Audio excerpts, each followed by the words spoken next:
Welcome back. This is the stream for another one of our Round 1 games from War League Season 2. This game is Itsbuzzi versus Zackando, and the format is VC something or other. It's a bring one, you know, whatever. We've got some armies. There's a lot of formats. I can't remember them all. I'm not good at this game. Bear with me while I get the link posted and to this stream, and then we will go ahead and get started.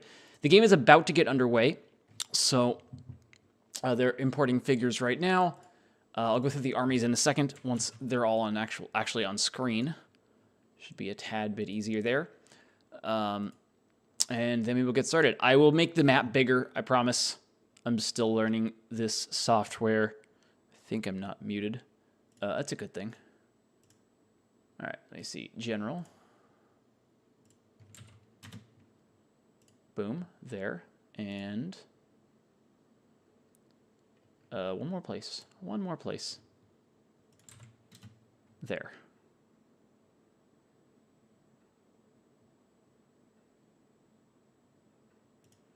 Cool.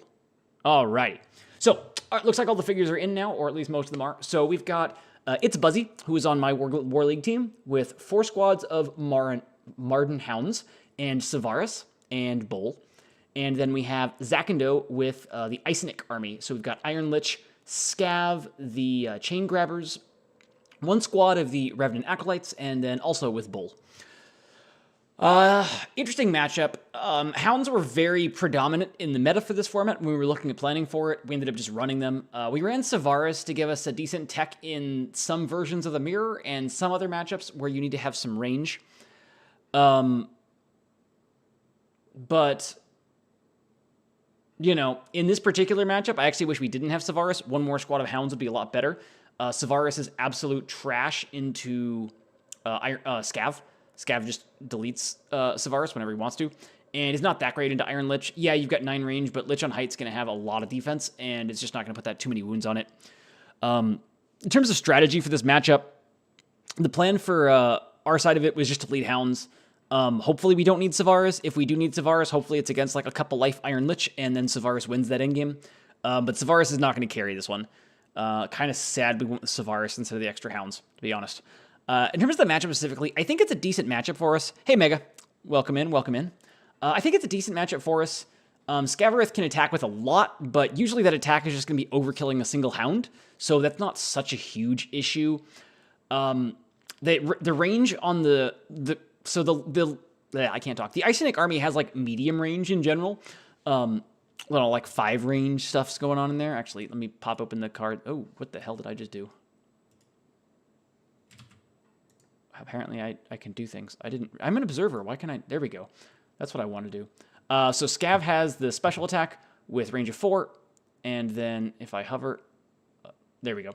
And then Lich's normal range is 5. That is one nice feature of Vassal. If you hover over any figure in there, it just pops up the card and you can double check into those stats right away. So that's cool.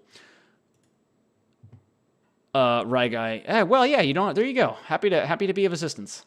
This one at least I've got. I don't know if there's any others going down tonight, but this one I shall be streaming. Now let me try to make it bigger. So I think there was Alt Scroll. Nope, not that one. Maybe Control Scroll. Control Scroll. There we go. That's what the shortcut was. Let's get this map bigger. Shall we? I think we shall. We need to be able to see order markers. Cool. That seems good. And then let me get this over to the side a little bit. Oh, now my face is in the way. That should make me go away. Okay, cool. That's an improvement. Yes, Mega, that is correct. I don't know if I'll be able to stream all of my team's games, but I'm going to try and stream as many of them as I can. Obviously, if one's going on when I can't stream it, then it won't happen. But I'll get as many of them as I can on here. It's a good way for me to be able to watch their games and potentially give them some feedback on it, like right after the games as well. So a lot of nice benefits there, and then I can, you know, have a stream with the game for people who don't want to load up Vassal, or who want to listen to me talk, or who want to mute me and just watch the game. All of those options are on the table and perfectly fine with me. Something. Hang on one second.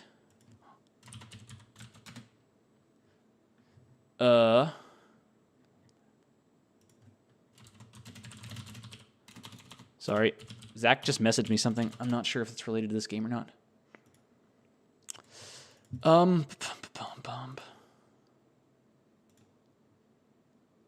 Mega. All the hotkeys are listed in help.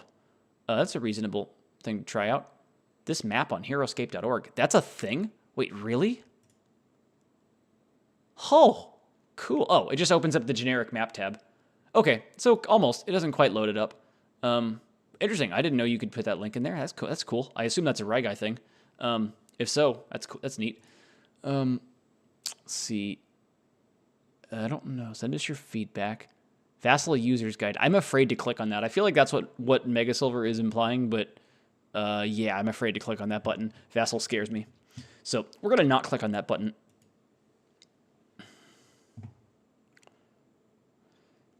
Yeah, anyhow, so in terms of going back to the matchup itself, Iron Lich has the ability to hit hounds extra hard 3 times with those injection markers, whether that be Scavarith or the Wraith Riders. Basically, they're going to get 3 big attacks that are probably going to get kills in this game. The rest of the attacks aren't going to be that high of quality, though. Basically, 5 defense is pretty solid there. Because of the range on the Icenics isn't super huge, like they can't get any shots off at more than range 5. Itsbuzzi should be able to slow roll the hounds pretty convincingly. That's our plan going in to the game. In terms of things that I hope Zack doesn't do, i.e. things that I think his army is very good at, I did a practice game against Itsbuzzi with this matchup, and the cool combo that you can do with this map specifically, because there's 4 really good hided spots that the hounds want to sort of get to, and then Scav wants to be able to contest. What you can do is you can inject Scav, try to kill a hound on height via the 7v6, pretty good odds on that one, and then if you get the kill, you can remove the X on Scav at that point to do the double turn to then pop Scav up on height and either attack down on another hound that's next to it or use this, well, you can't use a special attack, but ideally just attack down another hound. But it's a really good way to sort of double move Scav to be able to potentially clear off a hound on one of those 4 max height spots on the map and then be able to take the spot. Now, in the practice game, when we ran it, I missed the 7v6 and then Scav was screwed. So hopefully if Zack does that in this game, the same outcome happens. We'll find out. Pretty high risk, high reward, but I think it's a pretty reasonable risk for the Icenic army. Like, if the hounds get to height first, it's kind of tough for them to do anything but that. So if it comes down to it, hopefully that fails for, again, I am not an impartial observer. I am captain of team sponsored by .org, of which Itsbuzzi is a member. So very, very unbiased. Sorry, that's the wrong word. Very biased. Yes, indeed. 1 second while I pour a drink. Yeah, very, very biased here. In terms of the others, so I'm most curious as to whether Zack plays this fast or slow. I could see a lot of merits for both, and I'm honestly unsure as to what the best way to play this Icenic build is. I played it fairly slow in that matchup, banking on Scav getting that kill off the 7v6 when it happened, which obviously didn't happen. Well, none of y'all saw that game, but it didn't happen, and then Scav was stuck in a bad spot on low ground. I think that the glyphs are going to be better for the Hounds army in general here. It's a lot harder for the Icenics to contest it. They don't have a ton of extra figures. The attack glyph is really nice for Hounds because they can wait to take it until they have a good shot on like Lich or Scav and want to make that shot even better. Similarly, disengage. They can, they don't have to take it ahead of time, but they can get there. And for both glyphs, they can get there in 1 move out of the start zone. 1, 2, 3, 4, 5, 6, 7, 8. Yeah. Both glyphs, they can get there in 1 move out of the start zone, assuming they get normal movement, which hopefully that happens. Darkleaf, what's the Scav build? Yeah, Lich Balls, Scav, Acolytes, X1, and then Bowl. Yeah, it's pretty much that exactly. With Bowl in there. As filler. The core of any real core Icenic build I think that you're going to see. There's some merit to... There is some merit to running Hellforged in some cases, but I think it's not nearly as essential as the rest of the pieces here. So this is what we got here. This is what we got to go with it. I'm also not sure that you want to run Hellforged over some external piece that helps the army in some other way, like Swarm Raylan or something in Delta. No, I can see the arguments. I'm sure there's good matchups for that, but I think it's way less of an auto-include than the other 3 pieces that we do see here. Scav and the Wraith Rider just work so well with the injection markers that Lich can pop on them, so it's kind of tough to pass those up. Again, I think the biggest question that I'm unsure of, though, again, is how aggressively is Zack going to play for height in round 1? I think that's going to determine a lot in this game. And I have absolutely no idea as to what we're going to see there. If Zach wins initiative, I think playing for the high ground is a pretty big mistake, because if Itsbuzzi gets an initiative switch after slow rolling hounds for 2.5 order markers, it can be quite devastating to just like obliterate things. It'd be very easy for Itsbuzzi to get at least 2 kills off of the Necrotech Wraith Riders across that switch, at which point they're basically useless, and then it's just Scav and Lich versus pretty much all of the hounds. It's also possible to get like double plagues on one of those heroes over said initiative switch, and then put them in a bad spot in terms of going into the next round as well. So I think that the like aggressive play is really only a viable option for Zach if he loses initiative. I do think both armies here really want to lose initiative in round 1 to try to get that potential switch. We'll see how it goes from there. Let's see. Oh, I guess. Wait, what? I have absolutely no idea if this game has started or not. I see a D20 roll. Eric submitted order markers. Okay, no, I don't think it started yet. I think that was...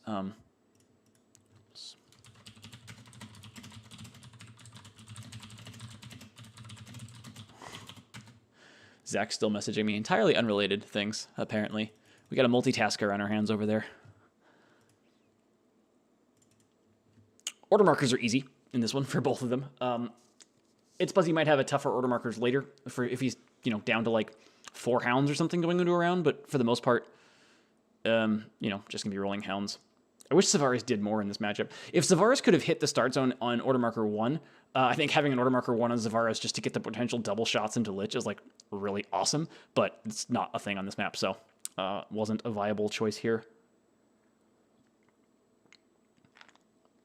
Looks like we're having some technical difficulties from their end getting started, so a little bit delayed here with the actual start of the game going into it. Honestly, not a ton more to share here. I think this game, in theory, should play very differently based on who wins initiative, in terms of who's able to play aggressively for those heighted spots. It's just that both armies have double-spaced figures that happen to benefit really well from the height on this map, where we've got those 2 4 height max spots in the middle, and then the 2 3 height max spots on the sides that are have height on the glyphs. So they're just like 4 really amazing spots for double hexed figures to camp on. In terms of hound development, you really want to have a hound on the 3 height sand next to the glyph when you take the glyph to prevent one of the Isonex from being able to then hop up there and attack down on that hound with a really big attack. So it's a nice combo if you're able to pull it off to develop a hound to the... Like if you're going for Sola Astrid, potentially at the end of round 1, for example, you put 1 hound on the sand height next to it, 1 hound on the glyph, and then send another hound in to use the glyph. And then if you get the switch, you then get 3 attacks on the next order marker, where you got 4 attacks around the switch, 2 of them with Sola Astrid, which is a nice little combo if you can pull it off. Let me catch up on chat here. Hellforged format dependent, maybe in a high figure count. Yeah, the best use of Hellforged I've seen so far was at ScapeCon East 2, where we had an Into the Future event, because I think Hellforged wasn't actually out yet, but had been announced. And so Cleon won that event. It was like a Delta Into the Future something or other, 4-round Swiss tournament. Cleon won that event with Iron Lich, Wraith Riders, Hellforged, and then a few squads of Rats, which was a really cool army. Rats played quite well with it in terms of cogging things up and then sort of giving Hellforged some nice pathways to be able to grab a bunch of stuff to potentially, consume by the fires. It was a tough army to play against. I remember I had, my game against Cleon in that one was fairly close, but it was only close because both of the glyphs were good for my army. The actual matchup itself for my army was quite poor. It was a really good army for the format as a whole, which obviously it shows in the 4-0-ness of it. So, I mean, there's definitely potential there with Hellforged. I know Cleon's fairly high on the unit as a whole. All right, anyhow, going back to this game, we have an initiative roll. Itsbuzzi rolls a 9. We're liking that. We're more than 50% to lose initiative. This is going well so far. Just need that beautiful 55% 10 plus. 13, there we go. All right, we lose initiative in round 1. That is definitely what we wanted. I think this limits Zach's ability to do things in round 1 quite considerably. Yeah, I think this is a bad spot now for Zach. I think Zach really needed to lose round 1 initiative. Very curious, though, to see how it plays, but I just don't think the Ice Snakes can afford to be aggressive going into the Switch. Going back to catch up more in chat. Drafts. Oh, yeah, definitely drafts. There's definitely drafts where, like, Hellforge could be an awesome piece if he's kind of a counter draft pick. Guy catching up. There's a big old button on top of the map you can use instead of the shortcut to zoom. Oh, that big plus and minus button. Nah, that's too easy. Nah, how could anyone have possibly seen that? Yeah, I'm blind. Thanks, Ryan. BD Lins, this is where the online local game is. Yep, indeed. Hey, I could have gone in and commentated too. No, not happening locally, but it would have been pretty funny if we actually did have this like locally with the two of them playing live and me like commentating with my GoPro, like streaming it from my GoPro just above the table or some nonsense. I haven't tried that yet. Maybe I'll try that eventually. Rats Hellforge is very fun. Reverse the Whip. Lich Hellforge X5 repulsors was fun. 5 extra repulsors with it. I mean, yeah, it's intriguing. Reverse the Whip is probably the right format for it. Let's see. So we have Lich moving up and then shooting one of his own acolytes. Makes perfect sense. We love to see the 3 shields on offense. That's exactly what we want to see. That's the type of energy that we're looking for. I have no idea what those extra 2 attack dice that were just rolled before. We're just keep rolling shields, you know? Actually, maybe the plan is to roll all the shields now on offense so that we've got skulls left over for later. That could be the plan. That very well could be the plan. I have actually absolutely no idea what's going on, though.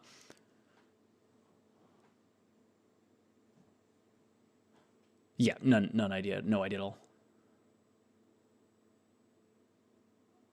Testing out buttons. Good. That makes a lot more sense. I was trying to figure out, what was going on. So that's good. All right, now we're getting our attack percentage up. Look at this. So we're equalizing out. This is good. Now we're wasting the skulls and not using them in real attacks. So beautiful. Now we're, that's a high-level analysis right there from your resident retired streamer, which is weird because I never started, so unstarted, whatever. It doesn't matter. We're rolling more dice now. Ooh, we figured out how to roll 2 dice at once. That's exciting. Yeah, Darkleaf. Yeah, I probably tested. I mean, the first one I think was real. The first one felt like a lich attacking an acolyte. I don't know what the rest of them were. Like the first one, I don't know what it could have been other than lich attacking an acolyte. We see Scav bonding here, and Scav moves up. Scav's gonna special attack 2 more acolytes, I'm sure. Try to get some kills in them. I think the sweet spot is to try to kill 2 of them in round 1, so that you have 1 to bring back in round 2, and then another in round 3 in case that first one doesn't die. When I played it, I definitely was moving the heroes around a good amount, so I think having 2 dead acolytes is worth it. Let's see, Darkleaf, high-level Heroscape, start rolling dice till you get a super bad roll. No, absolutely. Like before every tournament, the key prep is to roll as many dice as it takes to be minus 20 skulls below average, and then go into the tournament, because then you're owed 20 skulls above average for the rest of that tournament. All right, going back to the actual game here at hand, we see Scav shooting some acolytes. It looks like both of them went... No, the first one blocked, and the second one went through. Yep, so 2 out of 3 skulls into block, into 2 out of 2 shields, and then 2 skulls into 1 shield. So we get 1 kill, and that's the end of the turn. Pretty reasonable. Far below expected value. You'd expect those 3 attacks to kill 2, but it is what it is. I'll see if Zach ends up trying to target more or not after that. Itsbuzzi gets full movement on the first turn. That is an excellent thing. We love hounds when they move. I've had a lot of bad experiences late in tournaments with hounds not moving properly. Not my hounds, but my teammates' hounds. Cleon ran hounds a lot in our team events, and man, they just always failed him at the worst possible times. We had a team event game on... I think it was... Crap, what map was it? It was a map that's really hard to get out of the start zone on. Yeah, highways or dieways. We had a team game on highways or dieways, and the start zone's all crowded. He had hounds, I had micros and Kayaman, and his hounds failed like the first 2 or 3 movement rolls, and you can't move them out of the start zone on that map. Like, it takes at least 3 moves to get up onto the road, because it's 1, 2, 3, so you get up on the road. So you can get like 2 of them in the water, and that's it. And so like the entirety of round 1 was him just plaguing my shit in the start zone because he couldn't get his own goddamn hounds out of there. So I have bad experiences with hounds failing to move properly when we needed. So let's keep up the positive energy here with hounds. We're going to get movements. I think in the first 2 rounds, we're going to get 5 full movements. I'm calling it right now. Okay. We got a hound moving up behind that ruin. Makes some sense. Or pivoting, I guess, now. The ruins are decent line of sight blockers. You're going to be able to see around them from a lot of places, but they are going to limit it like direct line of sight across it. Darkleaf, classic highways and dieways experience. I don't think your teammate killing you in the start zone is a classic highways and dieways experience, or at least I hope it isn't. I do like that map. I actually have some of my favorite like highlight memories from early competitive play on that map as well. I had a game on that map against Mike OEAO it was either my first or second Gen Con where we legit tied on points at the end of the game. That is tough to do. It wasn't partial card scoring back then. It was full card scoring, so it was a bit easier. I think it was, I had a wounded Q9, he had a wounded Nilfheim, so he's +5 there, and then I had a few 10th Regiment left for 75, and he had a few Axe Grinders left for 70. So it was a 185 plus 70 versus 180 plus 75, which was an actual tie. It would not have been a tie on PCS. I think Mike would have won on PCS, but I don't remember for sure. I think Q9 had several wounds on him, which was going to have cost me a lot. But regardless, it was just a super fun game in-game wise. We're both like last round just trying to kill the right things. So I have good memories on that map as well. Not just getting plagued in my start zone, but yeah. So we see hounds rolling away from Savaris and Bull as expected. Gotta not plague your own stuff. Moving over towards the far north end of the map. I like this from Eric. We didn't talk about this part necessarily in prep, but I actually like this a lot. So the general plan here then seems to be to roll away from where the heroes moved to and towards the disengage glyph, which, I mean, disengage is fine. I think that Sola Astrid's the more important glyph, but denying the Icenic heroes good attacks in round 1 is definitely worth a lot. This also forces Lich to move a lot more aggressively here in order to get a shot in. And we don't see that. We see Lich backing up, which I think is probably right. I think you just can't afford to overextend Lich going into the initiative switch that Itsbuzzi has access to here. So this is going to force him to play a little bit more conservative. I mean, I am curious if Scav goes up and starts shooting or not here. Like, maybe. I could see the argument for it. I think Scav probably wants to not as well, though. Like, if Scav gets caught, he can also just die across the initiative switch and then you just lose. So, I don't know. I feel like Scav probably retreats here. There's some merit to him going to max height, but I think that'd be out of range of anything. What's his range on the special? I don't know these guys. Range 4. Yeah, so he wouldn't be able to shoot the Hound if he goes up to max height even. So the good positioning from Itsbuzzi then, because you're preventing the height and then special attack shot on that one Hound. So that's good. Yeah, I have not thought about this game a ton. We played a couple rounds of that one practice game, but I didn't think about this matchup at all going in, so my strategy insight is somewhat limited. I'm going to be a little bit more reactionary, just to watching people do things. The only thing I had really actively in my head going in was being afraid of the Scav inject to attack up to then X to replace the thing that was there on height, and then basically removing a Hound and claiming that height on the same turn. That was the one sort of trick that I had in mind from the Icenic army going into this, but beyond that, I really haven't played him that much. I played a bunch of games against them at Gen Con and in practice for Gen Con because they were so prominent in that meta. 425/14 contemporary before all of the recent comments came out. So back when it was mostly a hero and unique squad meta where Scav had a lot more value. But I haven't played it a ton myself. I never really considered it as much for Gen Con, and so I didn't get a ton of games in with actually running that version of the army. I've played Lich more with partial Roman Bonders than I have in the pure Icenic build, mostly because Lich was Lich with Romans and the Chain Grabbers was in one of the pools from ScapeCon 5 that I prepped fairly extensively for and then played in round 1 as well. So I've thought more about Lich from that combo than specifically with Scav. Because once you have Lich and Scav, it's just such a high % number of points that you're pretty much devoting your army to that. Whereas the other way, without Scav, you can do some other things. Probably not in a blind bring 1 format because it's just not going to stand up to sustain numbers. But in a format like draft pools, preset draft pools, it can be potentially quite strong because you're not having more every army is just sort of tech pieces and counter picks at that point in time. So Lich had a lot of value there. Let's see. Darkleaf. Scav probably goes up. It's much worse Lich dies than Scav, but it's still really bad. Yeah, it's worse if Lich dies, but I think they're almost equally as bad. Like, if either one of them dies early, you lose the game. Like, Lich and the Wraith Riders are not killing 9 or 10 hounds, if that's what it comes down to there. Like, they need Scav to be putting on a lot of attacks throughout the course of this game. So I wouldn't have come in with Scav. I think it's not worth the risk. Probably just has to play this match safe as hell if you're Ice Nix. Yeah, well, if you had lost initiative, I don't think that's true. If you lose initiative as the Ice Nix, I think you just come in guns blazing on order marker 3. The way I would have played it if I'd lost initiative as Zach was to bond with both bonding options, so Scav, and then the Wraith Riders on order markers 1 and 2, and then on order marker 3, you can bond with whichever one is in a better position based on how Eric played it. How Itsbuzzi played it. And then ideally have the other one ready to go too. Probably you come in with Scav on the 3. So like probably what you do is you go Scav 1 to be a threat on the 2, 2 Wraith Riders, 3 Scav, because then you can also drop the X. So then you get Lich up onto height, and then Scav takes his double turn.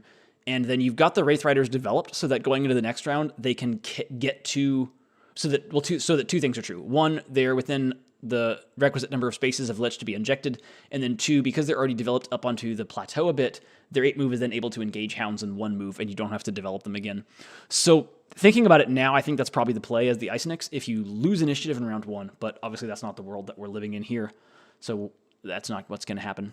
But just sort of like postulating about the alternative ways that this game could have gone based on random chance. In terms of the actual game, though, we see Itsbuzzi bringing up another squad of hounds, and I like this.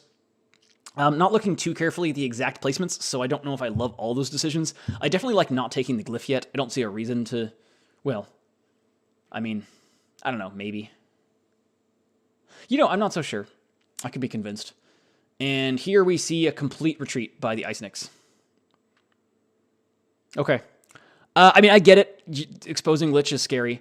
The flip side of this, though, is that you're just totally ceding height to the hounds. Like, there's just no world now where you're going to be able to contest max height against those hounds.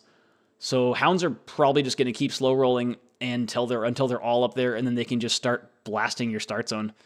They can even start once that one hound is ready to come into the start zone.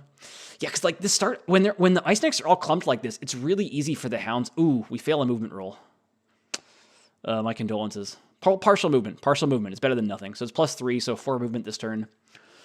Let's see. I suspect we're just going to see 3 from the start zone moving up. Darkleaf makes sense, but yeah, you never get height again. Yeah, I mean, well, Scav might. Scav is still in a position where Scav can get injected into taking height from where he's at right now. But the rest of them are going to really struggle to get height. Maybe a Wraith Rider off an injection, but that would be it. And we see a bunch of attacks going into these poor Acolytes. Looks like one of them dies. Poor Acolytes. No, I mean, like, it's such an unfortunate job, role where your job is to just die, to then come back and buff a hero and die again. One of the things we talked about in this game, prepping it, was basically to never attack the Acolytes directly. Just engage. When you engage the hero, try to also engage the Acolyte and then hope that Plague gets them, and then probably never attack them directly. Also, in terms of targeting stuff going into the Ice Nix builds, another thing that I was talking about with Itsbuzzi ahead of time is try to only attack the Wraith Riders after you get a Plague on that specific Wraith Rider. So, like, basically because the 3v3 is way more likely to do 1 wound and not nearly as likely to do 2 wounds. So because of that, if you wait until after a Plague roll hits them, you're giving yourself a much better shot at making that attack maximize. Because what you really don't want to do is roll the 3 out of 3, the 3v3 into it, and then have it do 1 wound and not kill the thing when you could have like hit a hero, maybe put a wound on Lich or something at that point in time. Whereas like, and the flip side of that is if he's already wounded and when you roll the 1 wound off the 3v3, you want to have it actually have killed the thing. Let me go ahead and just actually pull up the damage calculator on that one while I'm talking about it so we can see the numbers on it. Don't have a ton else to do. So let's see, this is a 3v3.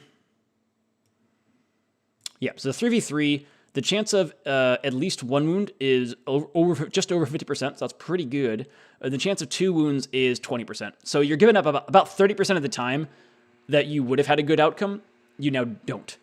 So just in terms of priorities, like, You know, if you can get whichever one gets plagued, hit that one, and then you've got to, you know, target that one with an attack, if at all possible.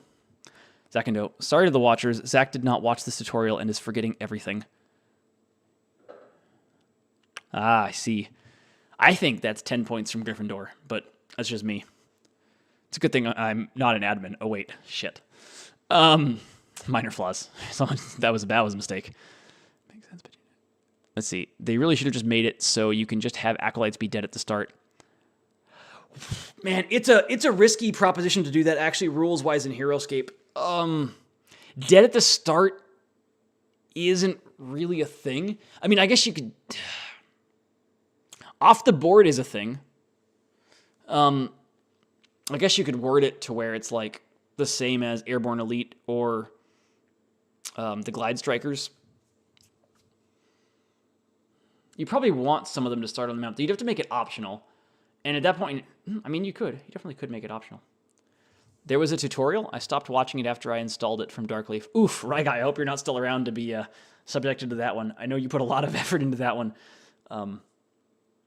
I also did not watch every minute of the tutorial, I must admit. I skipped around it looking for the parts that I needed, that I didn't know about. And I clearly missed things like the plus and minus buttons. So, you know, maybe you should actually watch the whole tutorial. And then you don't have to learn about your mistakes while streaming live to an audience. Or just roll with it and see what happens. Right, guy. If only there was a comprehensive guide that could ease these players' experience in the steep learning curve. I mean, it sounds like someone should make that. It really does. You should get on that. Yeah. All right. We did see the Hounds take the far height over there. I don't love the double moves. I don't like the fact that we didn't get some Hounds up out of the starts a little bit further out of there. I know the 4 move was rough. I still think I probably would have advanced some Hounds out of the start zone towards the plateau along the far south side. Just up 3 or 4 moves as far as they can get. I don't like only moving 6 Hounds when we didn't get any attacks in off of that, basically. One thing I will say here is that I would play this spot as Itsbuzzi from now on is try to engage Scav and that Acolyte with a single Hound each turn while developing 2 more. Then you're getting the Plague Rolls on them, you're getting an attack on Scav, and getting 2 more dudes developed. Or just keep waiting, depending on how the initiatives go. Oh, damn, we win this initiative. Definitely didn't want to win this one. It's not as bad as losing the first one was, but it's not good. Oh, and we failed the movement roll with a max fail. Oh, this is bad. Damn. Yeah, this is a problem. We can't even come in now to hit Scav. Okay, so we just stay in the back. Now you definitely develop 3 dudes from the start zone, just up 2 spots. There's not much else you can do here. If Scav comes closer to you going into the next turn, that's great. Also, my prediction about hitting 5 out of the 6 movement rolls. Damn, I'm sorry. I am such bad luck on that. It's Eric, I am so bad luck there. Ugh. See, catching up on the chat. The sign can't stop me. I can't read. Damn straight. Damn straight. Every Chris stream is 50% good analysis, 50% shit posting. Yeah, well, when I'm not playing, yes. When I'm playing, I have to like actively think about all the little decisions that go into it. But when I'm not one of the players and just streaming it, I can just go on tangents, and you know I do. Alas. Right, guy. I should have had Sir Heroscape uploaded. Same video, no edits, just on his channel.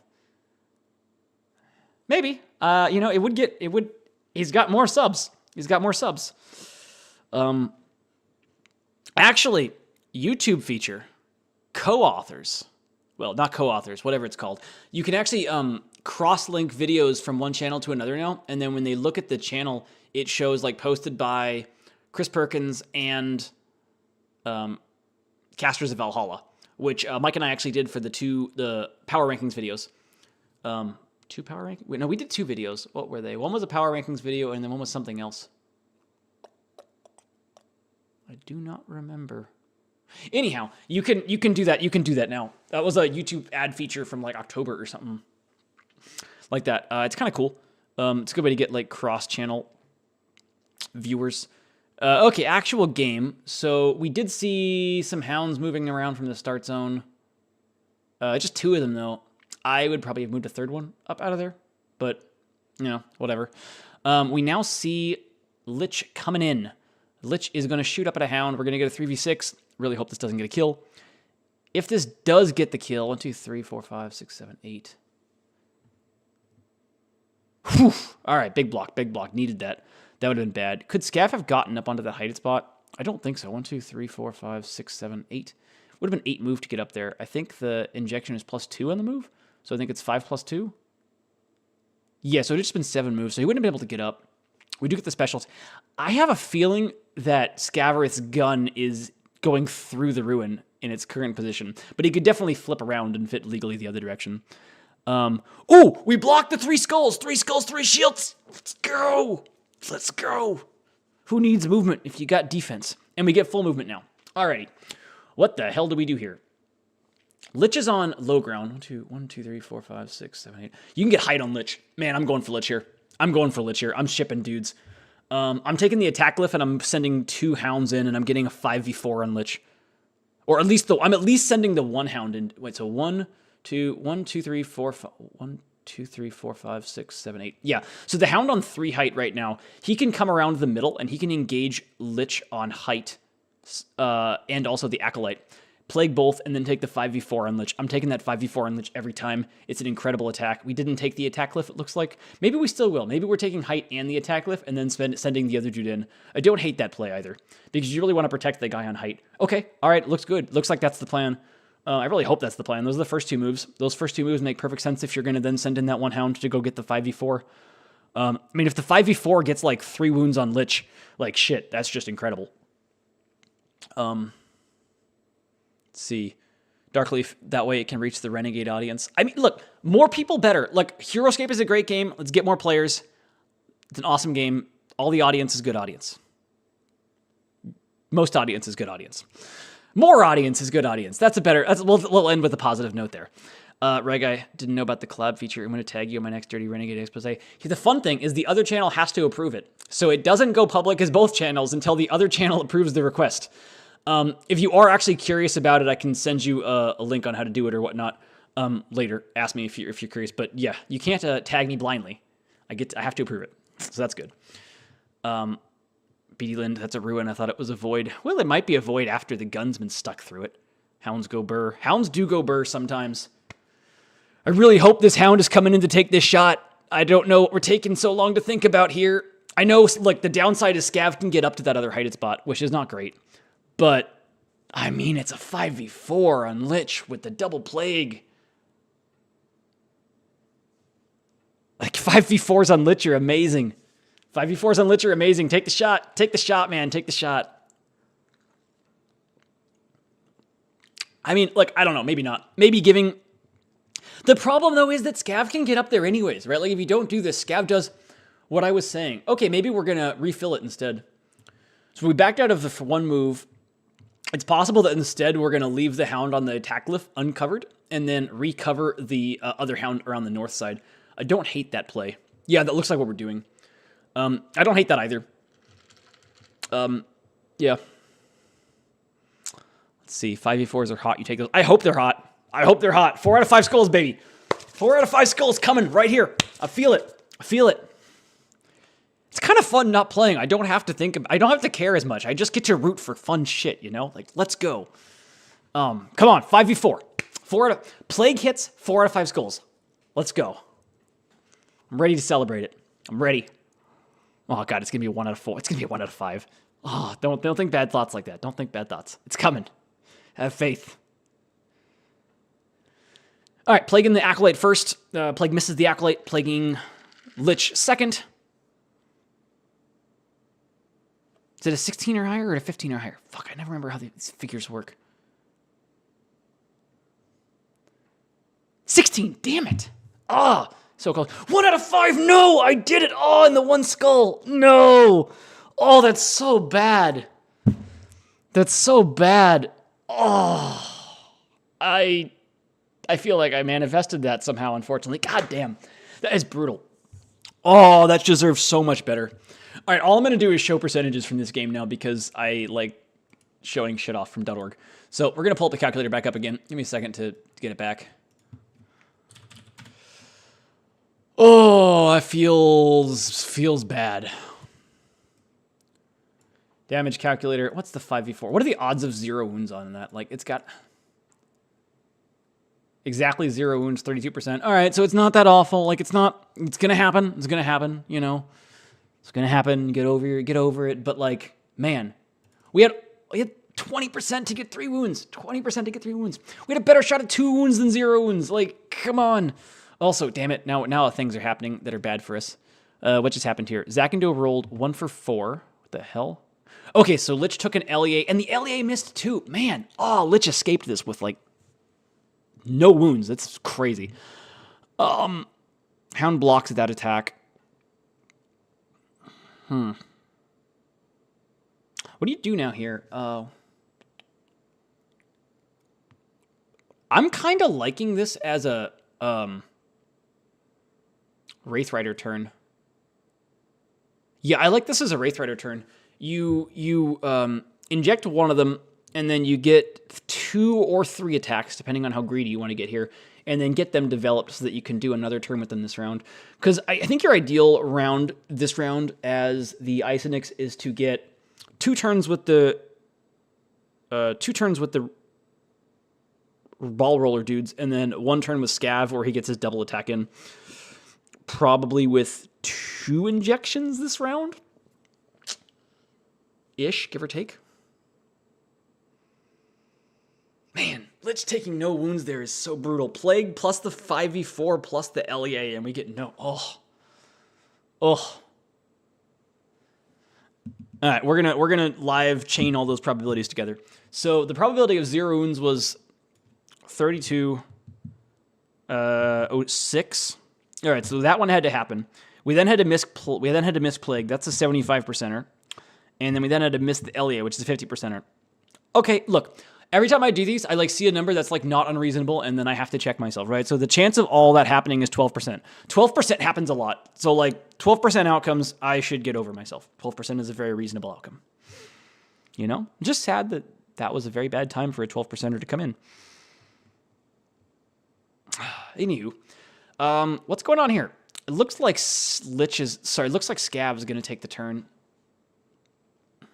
One good thing about pushing Lich back though on this turn is that now Lich isn't going to be able to get nearly as much value off of the initiative switch as he otherwise would have been. That being said, it would be even lower if he'd taken 3 wounds there, but, you know.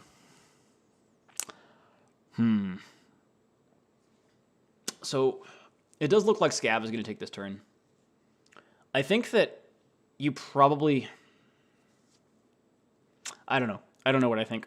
I have very mixed feelings on this spot, and I haven't spent enough time analyzing it to have my opinion be worth shit. So we are going with Scav. Ugh! And the 3v5 does a wound and kills it. Man, this is rough. Okay, we get another shot off now. It's going to be at the helm with height. We have a 6 defense here. Is this real life? What is this outcome chain? Well, that's brutal. Oh, that's brutal. Yeah, I got nothing to say except for that's brutal.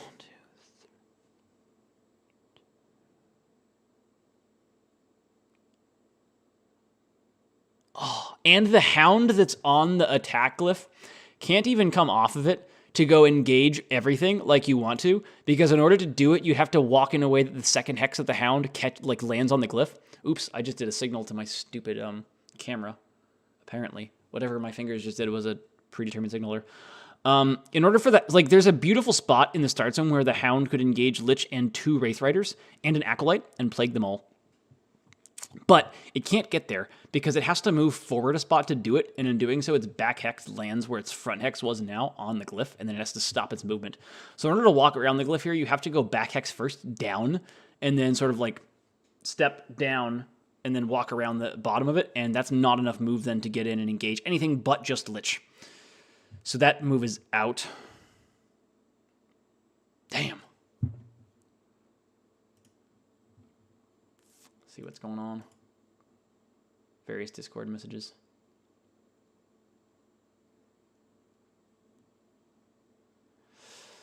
Oh,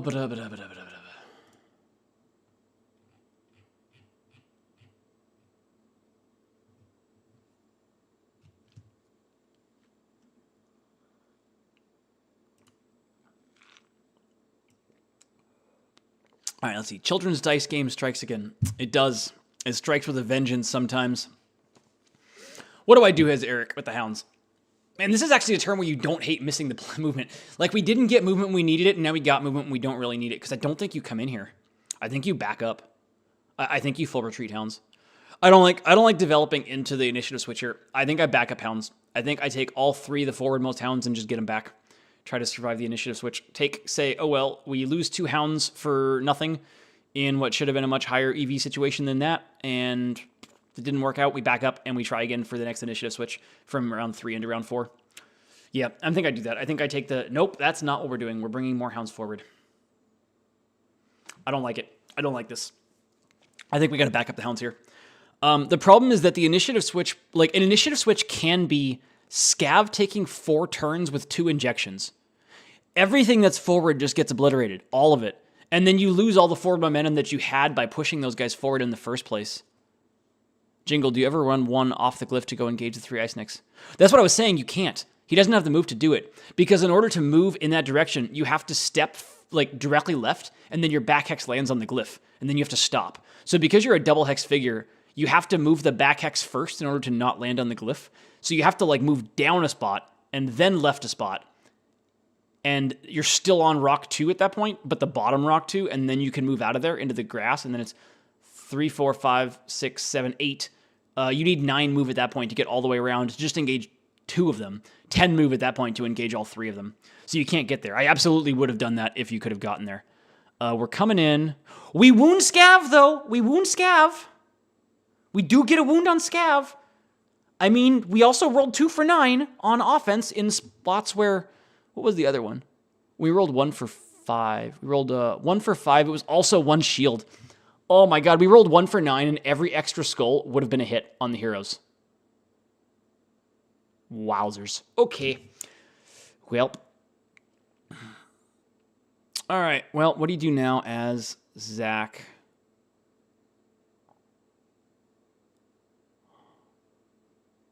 I think I might move Lich up onto the height now.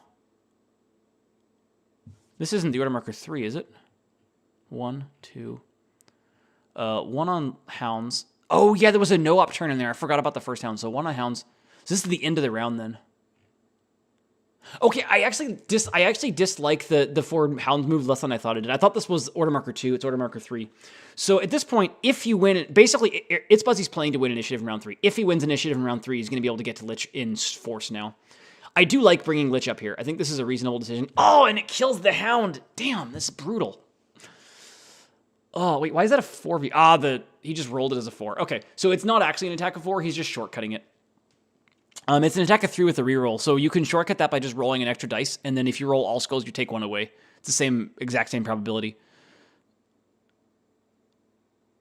There's a big old box on the right showing order markers and turns from Ryguy.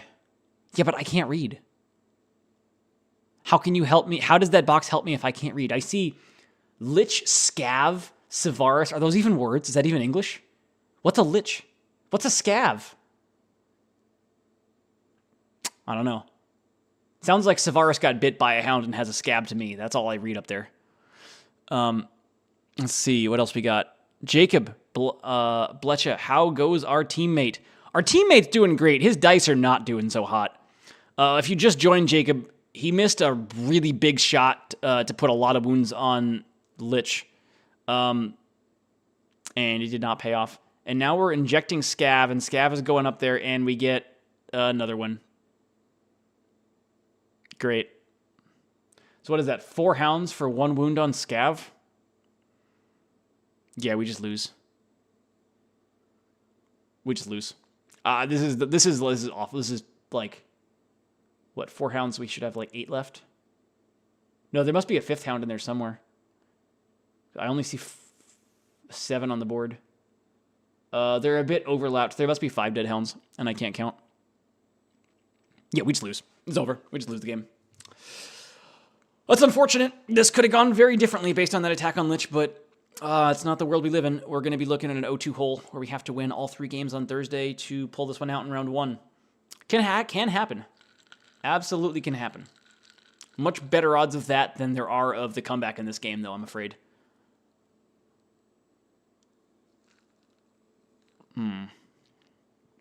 Let's see. It's Kyrie language. What's a Kyrie? Yes, I do know what it is. I did not take into account literacy with that feature. Right, guy, you got to know your target audience, man. Like, how do you overlook that? I don't know what to tell you. Chris Perkins, top-level Heroscape player, still does not know how to read. Truly legend. Okay, look. If I thought Master of the Hunt was Utker, how could I know how to read? See what I'm saying? Dice have pictures, no need reading. Exactly, skulls, shields. Like, I can see red skull. That's like aggression. Blue shield. That's like protecting, defense. Like, who needs words when we have that? The dice didn't like me in my game either. No, they didn't. Wow. Wowzers. Yeah, we're in a bad spot. We do win this initiative, which, I mean, whatever. We need the movement. Is that 7 enough? I think 7's enough. I think 7's the minimum for enough. Oh, hallelujah. Okay. All right. We gotta go Hail Mary here. So you take one hound and you take one hound around the bottom to go get the attack glyph and engage Scav and the Acolyte. You take another hound and you go engage Lich and an Acolyte in the middle. And then you do something with the third hound. 1, 2, 3, 4, 5, 6, 7, 8. No, you can't engage. I was counting out to see if you could engage all of the Wraith Riders in the start zone with the Hound, but none of them can reach that spot. So you don't bother with that. You do have the disengage glyph for now if you need it, but I don't think it's terribly useful because, again, you can't get there. If that 1, 2, 3, 4, 5, 6, 7, 8, 9. Yeah, so if Hounds had 9 move instead of 8 here, you take that Hound on 3 height in the north next to the disengage glyph, and you walk him all the way down to the start zone to engage all 3 of those Wraith Riders, but you can't get there. So we definitely engage the 2 heroes and the 2 squad spots. Trying to decide if I don't think we engage Lich a second time. I don't think we want to give Lich a profitable order marker 1 plus X 2 attacks down. That seems like a bad idea. So I would just engage Lich with a single guy and then probably try to keep... Well, he can't shoot with the special attack on the X, so it doesn't matter. So yeah, just engage Lich with one dude. Don't engage him with the second guy. Don't give him the profitable second shot. I might come in and engage... Sorry, Scav. Just engage. I'm saying the names backwards. Just engage Scav with one guy. Don't give him the profitable double attack. What? Why are we running when we won initiative? I don't get that. Okay, I do it. So Itsbuzzi's doing a very different thing than what I wanted to do here. He is saying, I'm going to go out of Scav's range and Scav has to come to me. The problem is you are down on points massively, so I'm not so sure that's true. And you won initiative this round. I don't like this play. Because we won initiative this round, I don't like this play. Zach can just wait until order marker 3 and then pop up after you and take shots. When we could have been getting a lot of attacks and plagues in here. I think you just have to come in and contest it and hope to roll well. I probably would have brought 2 dudes into Lich and tried to put 4 wounds on him. I think burning 2 order markers on Lich here is honestly our only way to win this game. So I would have played this very aggressively and not passively like this. Curious to see what Zach does in response to it, but I think that this passivity doesn't work when we win initiative. I think it only works when we lose initiative. Yeah, I think if we lose initiative, this makes more sense where we try to come in and get our own switch, but I don't love it with us winning initiative. Let me catch up on dice. The Savaris sweep into bowl ankle shank. You know, I wish the odds of that were better for us than they are. They're not, sadly. Savaris and Bowl are just trash here. What are you hoping to accomplish with them? Nothing. The only thing Savaris can do is snipe a, mostly dead Lich to begin with. That's it. So, Scav is coming into the middle, though. 1, 2, 3, 4, 5. Yep, to the God spot. That makes perfect sense. He won't have an attack from... Wait, does he have line of sight on that dude? Oh, God, I hope not. He might. I don't know. I'm glad I don't have to make that line of sight decision. Beeland, I believe. I believe in... believe in that he has line of sight or believe in the ability to come back? I have no idea why Zach rolled 1 dice.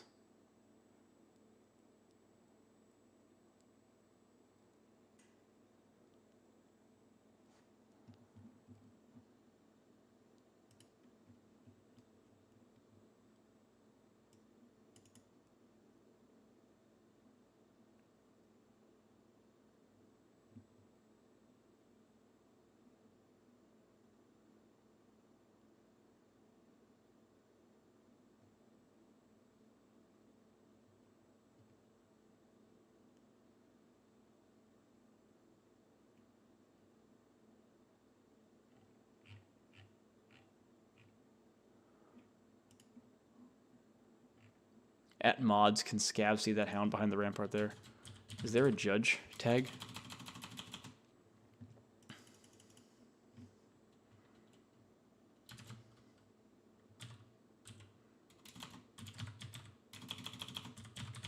No judge, no moderator. At TD. At TD.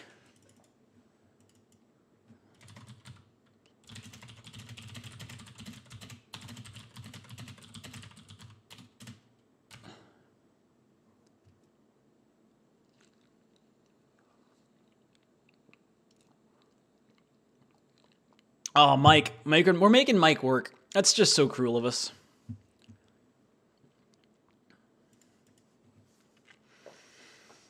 Looks like Mike is... Oh, okay. Fun. So we have... So there's 4 TDs. For the record here, we got 4 TDs in EscapeCon War League, at least listed that are online right now. I don't know, there might be more than that. I'm not sure. I'm one of them, and I don't even know how many we have. But obviously, I cannot make a ruling here.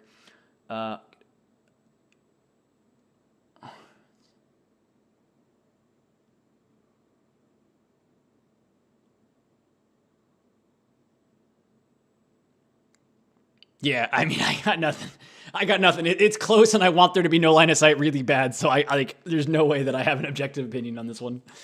Right now, I'm mostly just watching the Discord chat discussion about it. Reduce. What the hell's a reduce? Rescue. Okay, there we go. That makes a lot more sense. I can try to set it up. All right, looks like Siegfried coming in. Right, that's what that is. I forget who everyone is with all the names messed up on this server, like, because they're all like team abbreviations or whatever. So like, I'm used to just seeing Siegfried, and now it's extra crispy Siegfried. All right, looks like Zig is gonna make a check on this one. Let's see. Jacob Bletcher. There's no way that's line of sight. See, like, that's what I want to feel too, but like, I'm as biased as you are, so you know. What do I got? I made Scav 7% larger in 2.2.1. Damn it, Rye Guy. Why you gotta be like that? If you make him 7% larger, his base doesn't fit anywhere. Actually, yeah, no, that's great. His base doesn't fit anywhere. Illegal placement in the start zone to begin the game. Forfeit. Well done, Ryan. I applaud the effort. Are those AoE ruins or castle ruins? They look like castle ruins. Hell, I don't know. That's a question for Ryan. Does, what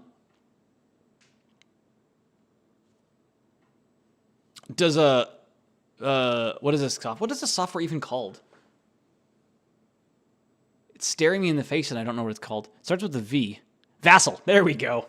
There we go. I'm on fire tonight, guys. Does Vassal have the new AoE? Oh, it must be. Okay, it's AoE. Look at that. I didn't even know that. So I'm guessing Vassal doesn't have the AoE terrain as top-downs then. And this is just a proxy standing in. Man, AoE is even worse because then it's like this is the wrong thing. So who the hell knows? I don't. You changed one of the figure names as an Easter. No, no way. It wasn't Mika. Well, come on, Ryan. It might be Mika. Is Goat in there? But no, Jacob played Mika already. He would have surely Jacob noticed if the name was changed. All right, I gotta start looking around and see if I can find it. If this is a fake and you didn't actually change one, it's... I wanted to change Mika to Goat, but it would have messed with the alphabetized list. Ooh, so it didn't change the alphabetizing. Intriguing. All right. All right, let's see. What would you have changed? Let's go out. Let's take a look at this. My first thought is that Nilfheim became like Nilfheim God or something like that. Let's see. Nope, Nilfheim's still Nilfheim. Second thought is that you did something mean to Quahan. That sounds like something you would do. So let's check Quahan. Oh, wait, nope. I got to go into customs. I'm just looking at the normal Aquila. Aquila. Nope, Quahan's still Quahan. Alrighty. Man, okay. Ryan, if you didn't actually change one and then just sent me on this wild goose chase, that's hysterical, and that's like massive big brain play to distract me, and that's just awesome. So I'm rooting for that to be the case, but let's see if I can find one. I'm just gonna start going through everything now.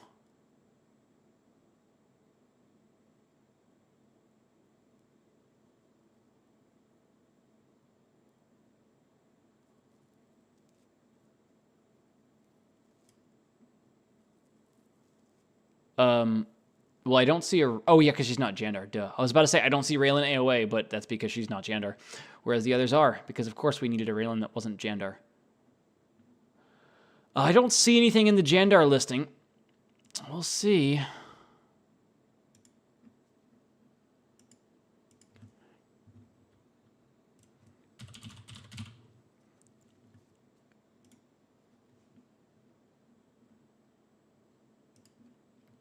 We're still just waiting on line of sight ruling, so we got nothing going on right now.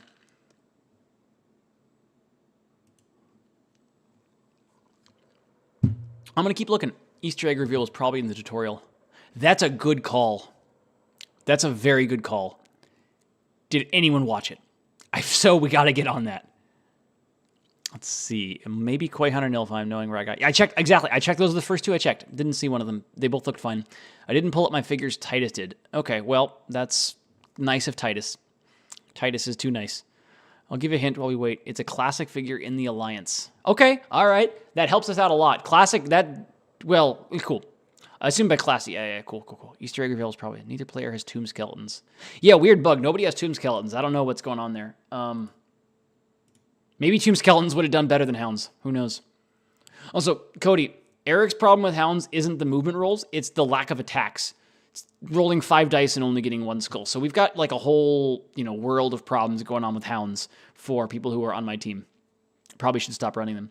Let me check Aquila next and see what I got in there. Blue Wormling, Brave Arrow, Derek, Dorum, Awashia, Garushia, Glenerva, Granite's Kita, Marishot, Woo, Iron Will, Mogrim, Mohegans, Bolting Crustaceans, Onshu, Caswatch, Rogar, Sojoa, Zenithrax. Don't see anything in there. Probably green scales. Oh, I didn't check green scales yet. I'll go to Ular next. It's not a bad idea. Akalar, Archimer, Atlaga, Aubrey, and Archers. Green scale warrior. No, they look reasonable. I mean, it's got to be something really close because you said it didn't mess with the alphabetization. Sherwin, Solon, Savaris. I don't see it there. You said it's in the Alliance, so we'll skip Utger, Valkyrie.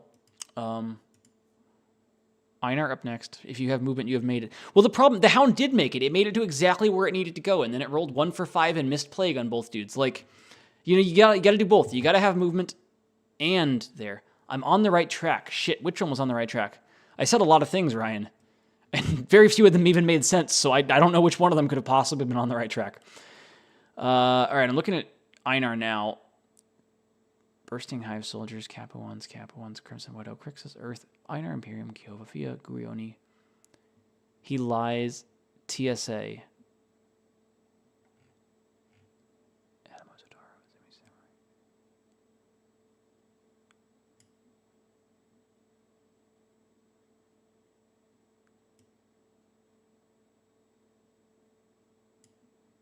I don't see anything in Einar.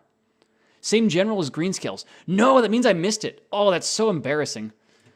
Akalar, Armok Vipers, Atlaga, Aubrey and Archers, Brandis, Chana, Chargers, Charos, Destroyer Dan!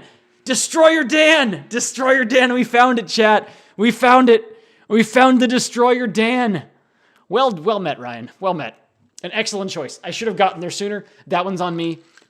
Not having that listed as like one of my first 3 guesses was a mistake. I applaud and salute the effort. We got a Destroyer Dan in the chat. Maybe. Probably not in the chat. But at least in the game. Deadeye Dan, Destroyer Dan. Yep, still the only D in Ular. Excellent. Excellent. I love it.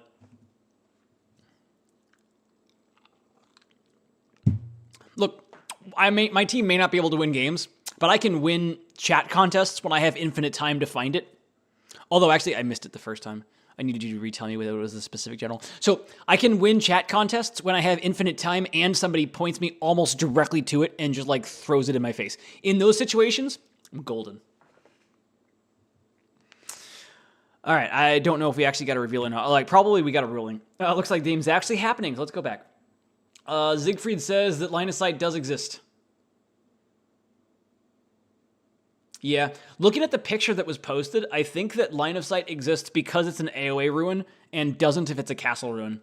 Because the line of sight to that hound definitely goes over part of the hex, where there's a recess of the castle ruin, and regular room. Like a castle ruin would have not have had a recess there and would have blocked line of sight, but the AOA ruin does not because it's a little bit of a cut in at the base. So.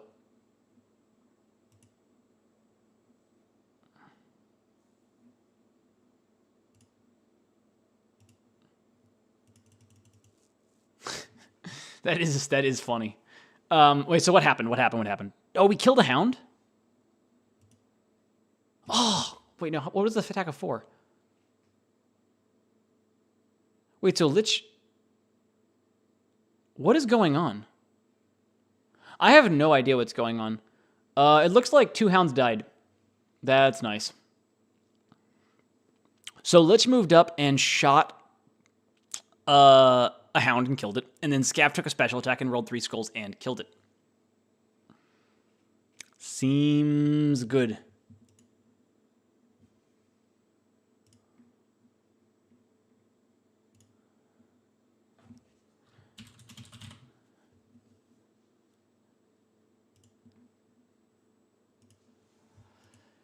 Let's see, anything in chat? You have the original Destroyer Dan Champion in the chat. Ooh, Destroyer Dan Champion. Mr. Dan himself.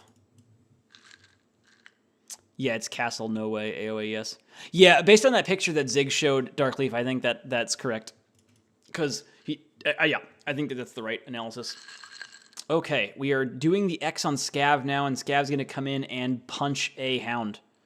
Was this a 3? I don't even remember where the hell we were. 1 for 7! Let's go! What can Scav with 3 attack dice? Insta-kill. Scav with 7 attack dice? Dog shit. That's the trick.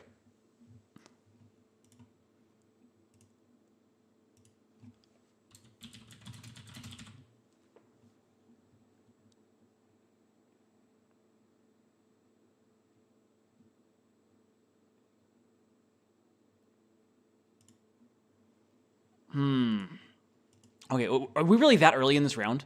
That was just the 1? Wow. Okay. What the hell do we do now? Do we get full movement? We do. 1, 2, 3, 4, 5, 6, 7, 8, 9. Again, we need 9 move to get where we could be at. This game would be so much better if hounds had 9 movement. Oh, every time I count out a something, it's 9 move away. Which, A, means Zach is counting his stuff really carefully. So, props to you for making sure that the hounds are always out of range of what you want us to do, because it's been 9 every single time. Actually, it was 10 once, so, not always sometimes. Man, I still think you have to just suicide charge Lich here and hope you kill him. I don't know how you can possibly win this game if you don't burn these order markers.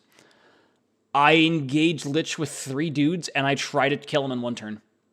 I don't know I don't see how there's another path to victory other than that. Genuinely. You can only get 2 on even ground, that's fine. So you take 1 hound and you put him on low ground, engaging Lich and the Acolyte. 2 spaces to the left of Lich, and then you take 2 hounds and put them on even ground and engage Lich.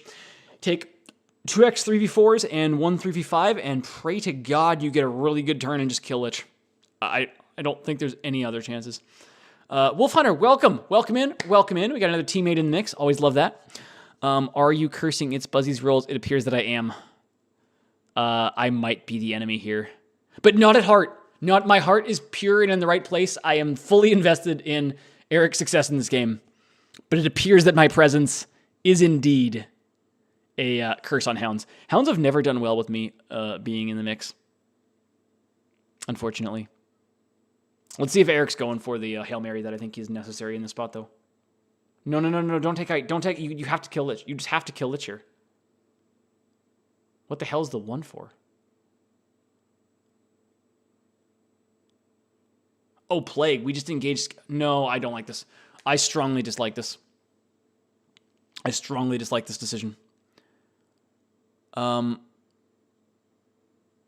Yeah. I think you have to. I think this is a route to, try to not lose more hounds, but lose the game too often. I think you just have to come in here and try to get Lich. Just one turn him. Is it likely to happen? No, it's pretty unlikely to happen, but if it happens, you're back in the game. Because if it happens, then on the next turn, you surround Scav and try to put the hurt on him. Or you take the attack glyph and you get 2 more guys in Scav. and then you get into it with Zach losing 2 order markers. Again, it's not probable, but like if it happens, you just kind of win. Like you're back. You're just straight up back and you're favored. So I would have gone for the max. I would have gone for max variance there. You need it. You're super far behind. Yeah, that's what I would have done. But that's not what we did in game. Let's see. As played, it's Eric's playing it like way more cautiously, probably more cautiously than we can afford to. But this movement spot is going to force Lich to move back. I think Lich has 5 move.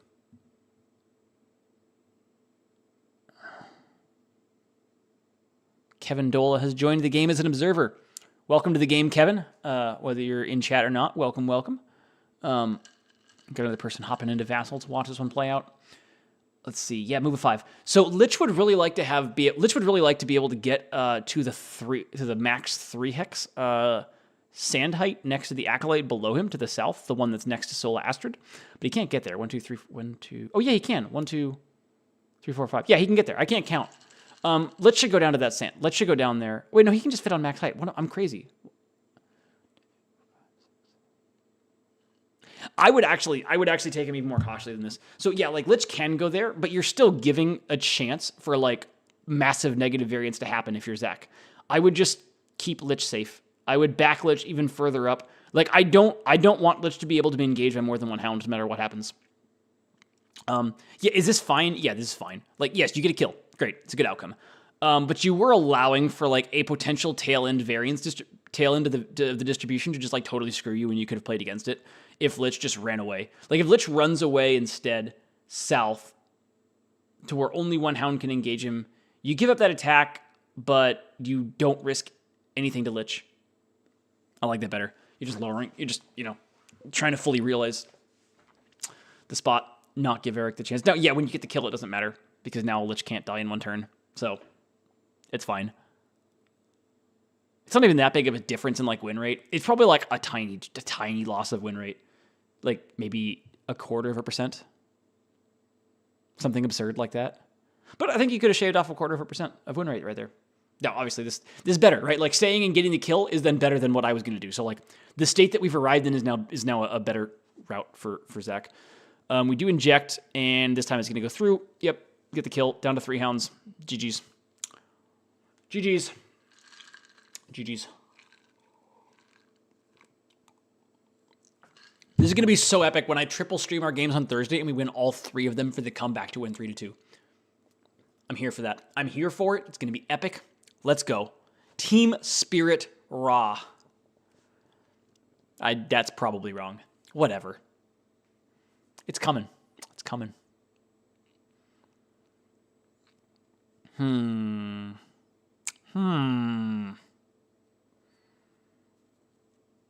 What do we do here?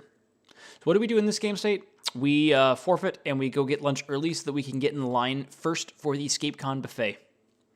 That is the game theory optimal play in this spot. You take your win rate and you exchange it for the best piece of chicken on the buffet line. Maybe churros. I hear churros were good at EscapeCon. I never actually had one. Probably a mistake on my part, but I heard from everyone who had them that they were delicious. So maybe you get in the churro line first. More dice means less chance to max out. I know math. Truth. That's true. That is true. I like that we're using brain power in the chat now. This is my kind of logic. Wolf Hunter. Oh yeah, actually I just missed Darkleaf's comment from before then. Manifesting Mika comeback energy for the team. I thought for a moment, okay, I went from like thinking that Jacob had a 0% chance to win that game to thinking for a second that like, oh my God, Mika might actually do this. And if she does, holy hell. But yeah, I mean, it didn't happen. Like that was it shouldn't have happened. We were in a 0% win rate situation and like effectively like epsilon, call it epsilon win rate percentage. Like it ain't happening. Right. But then, somehow it looked like it might for a moment. And then Wanik refused to roll a 1. Good call, except I'm going to Kuma's or Fogo instead. Ooh, but those are too far away. The problem is if you go to one of those, then you're not going to be able to get back in time for the next round. So I reasonable decisions, but like it's got to be the last round of the night. Like it's got to be like round 4 or the afternoon event for that to become the game theory optimal play. I think. You know, I was thinking more like round 4 out of 5 of the morning event, where after that round you're 3-1 and you get to win the next game to try to get in top cut. But then you get the extra, bit of rest into lunch. So like that's sort of the trade off that I had in mind. But I see where you're going with a little bit of a different time of the day type plan. Could work out. Right, there's a game happening here, isn't there? Zackando. Yeah, 5 for 5 shields. Take that one, Zach. Let's go. Alrighty. We've lost anyways. It doesn't matter, but we're trying. We're trying our best. We say, look, I see all shields. Also, what do you mean more dice, less chance of not maxing out? We maxed out on 5. Here, I'm thinking the game's over. If Eric just rolls perfect dice every time, we win the game. I'm not. What is wrong with me? In terms of what actually happened here, we see the Wraith Riders move up and try to kill one Acolyte. They fail. Not bad. Makes a lot of sense. You want to kill that Acolyte so that Acolyte can hop over to the far side of the map next to Scav, so that Scav is protected by the Acolyte. Where it's at right now isn't helping you at all, so I like that plan. Zach, Zach, this is a real bad game state for you. You're in real rough shape. That being said, if we win initiative, we can get height on Lich. Suddenly there's a Hail Mary available again. A tie! 14-14! No! Zach rolls a 20! 20-1! 20-1! How do we go from 14-14 to 20-1? Oh, brutal. Okay, Lich gets back up on height now. I don't care if you have a shot. Put Lich on height. Lich should be on height every turn for the entire rest of the game. Any turn where Lich is not on high ground is just like granting Eric like marginal amounts of win rate that she should not have access to in this game. My theory is cracked now. Shaking my head. This is probably why I would have barely passed Calc 2. The good news is that Calc 2 is not part of the Heroscape University curriculum, so you're good. Not even a prerequisite for anything. We didn't check it on the admissions test. We don't even have admission standards. Think about it that way. Maybe I shouldn't talk down my university so badly. No, the excellent university. Excellent university. Damn, that's a kill. It's almost like we'd already lost this game. I'm a lot less sad once I've accepted the fact that we've already lost this game, which I had like a round ago. Yeah,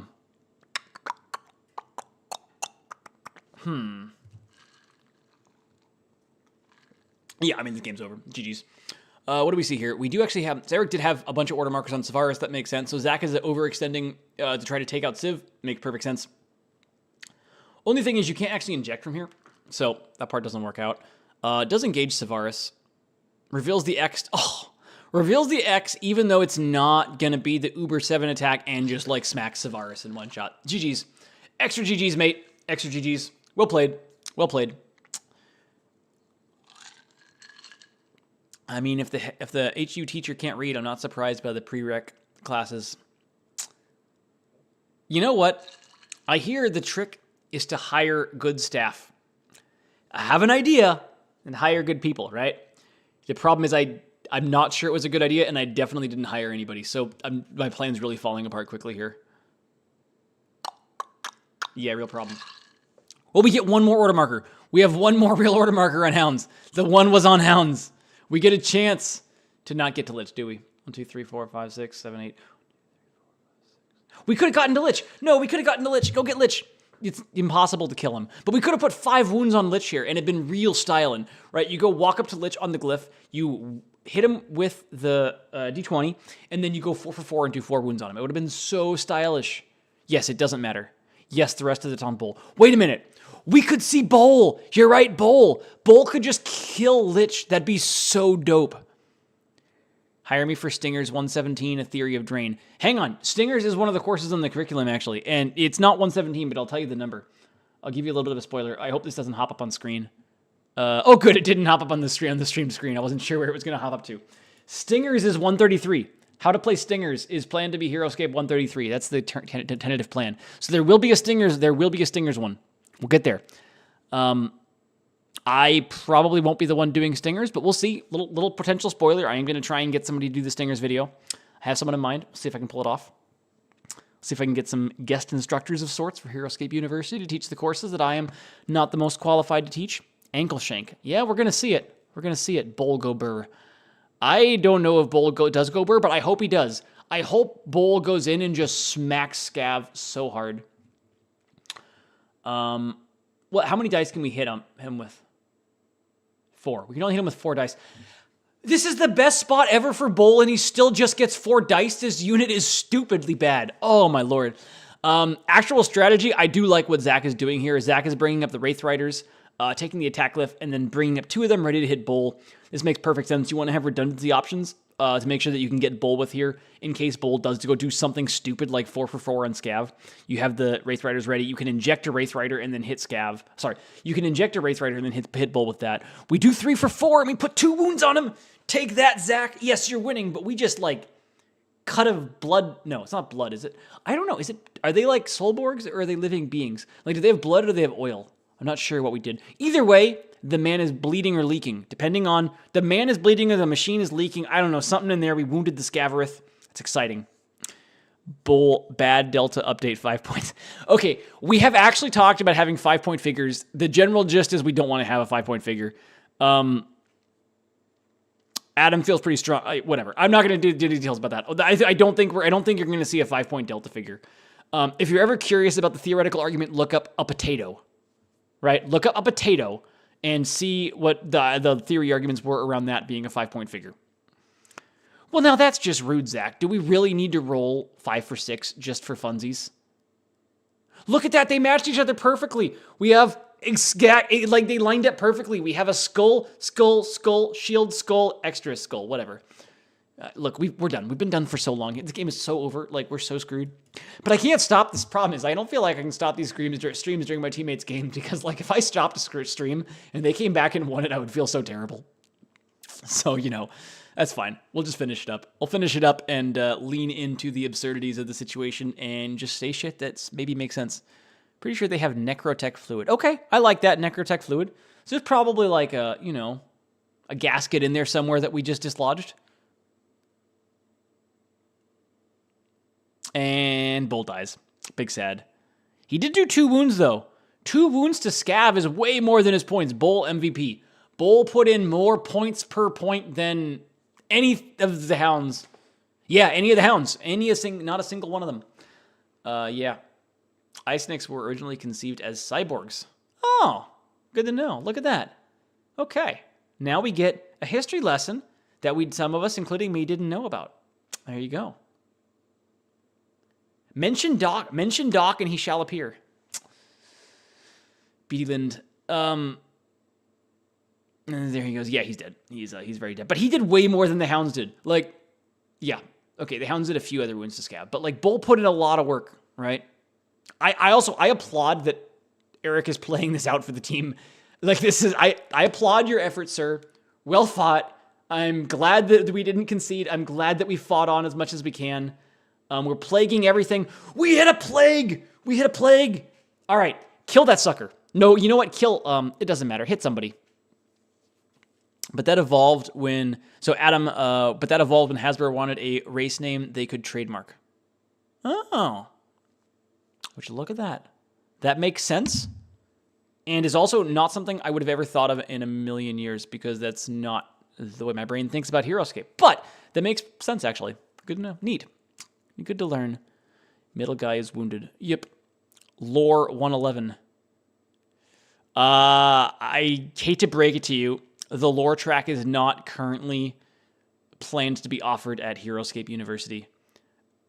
It's possible. Could be added in the future. I'm not saying never. I am saying it's not in my current plan that I have listed. Let me open it back up again and hope that it comes on the right monitor. It does. I don't currently have anything past the 170s. I have like sections for the 101s, the 111s, the 121s, the 131s, 141s, 151s. Actually, I don't have any in the 160s. I have no idea why I skipped 160s. I do have the 170s. That's the game theory section. So I've got the 160s, the 180s, and the 190s, and then their corresponding like 260s, 280s, 290s, etc. All open for potential future stuff, but lore is not one of the ones that's currently planned. HU gonna go crazy when we get to the 300 courses. You know what? Let me see. Actually, let me see if I can spoil a 300 course that's planned for you right now. I'm putting way too much planning and thought into this. I hope I keep doing it because if I stop, that'd be a real shame. What